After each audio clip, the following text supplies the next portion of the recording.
কি এক ভুল ধারণা নিয়ে বেঁচেছিলাম। এতদিন মনে করতাম নায়িকাদের মধ্যে মদ শুধু পরিমণিই খায়, বাকি যারা আছে তারা পানি আর পেপসি ছাড়া কিছুই খায় না। কিন্তু মেহজাবিনের মদ নিয়ে ধরা পড়ার খবর শোনার পর থেকে বুঝতেছি মদ খায় সবাই আর নাম হয় শুধু পরিমণির।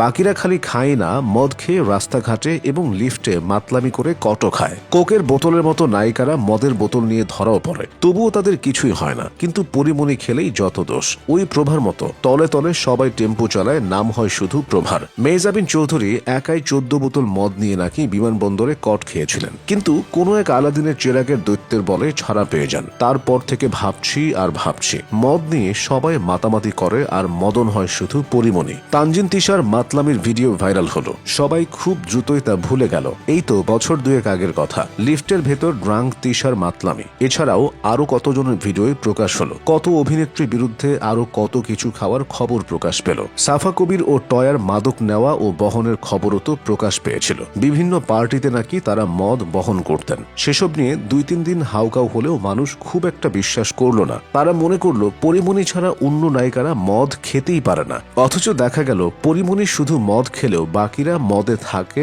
খায় এবং ঘুমায়। ডানাকাটা পরির উচিত বিষয়টা নিয়ে সিরিয়াসলি ডিল করা, তাকে নিয়ে চলা এই বৈষম্যের বিরুদ্ধে জাতিসংঘ বরাবর বিচারের আবেদন করা, সেফুদাকে দিয়ে বাঙালিকে আরেক চোট গালাগাল করানো। পরিমণির প্রতি তার একটা সফট কর্নার আছে। তাছাড়া সে হিরো আলম, ভিপি নূরের পাশে দাঁড়িয়েছে বিভিন্ন সময়, নিশ্চয়ই পরিমণির পাশেও দাঁড়াবে।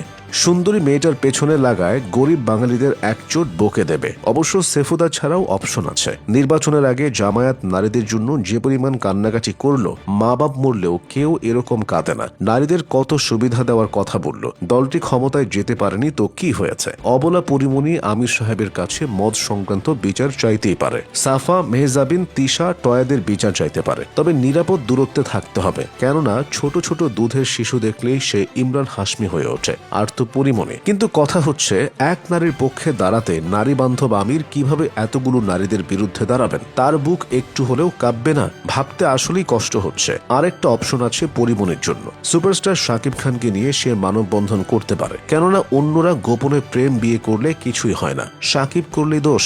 অন্যদিকে বাকিরা মদ খেলে সমস্যা নেই, পরিমণি খেলেই দোষ। তাদের সঙ্গে চলমান এই বৈষম্যের অবসানে এক হতে পারে তারা, যেখানে পরীর দাবি থাকবে বাকি সবাই মদ খেলে দোষ হয় না, আর পরিমণি দুধ খেলেও মানুষ মদ বলে চেঁচায়। হায় আল্লাহ খালেদ, আজ যদি সেই দিন থাকতো তাহলে পরীর পাশে দাঁড়াতে আমি রাজু ভাস্কর্যের সামনে পোলাপান জড়ো করে নিজেই হাসনাত হয়ে যেতাম। বৈষম্য বিরোধী বাংলাদেশে এই কেমন বৈষম্য? না হয় পরিমণি বাড়িতে ছোট্ট একটা বার বানিয়েছিল, না হয় বোট ক্লাবে মদ খেতে গিয়ে ক্যাচাল করেছিলেন, তাই বলে কিছু হলেই তার দোষ। অথচ বিমান সহ বিভিন্ন জায়গায় যারা ইমানের সাথে মদ নিয়ে ফেসে যায় তাদের কিছুই হয় না। হায় আল্লাহ খালেদ।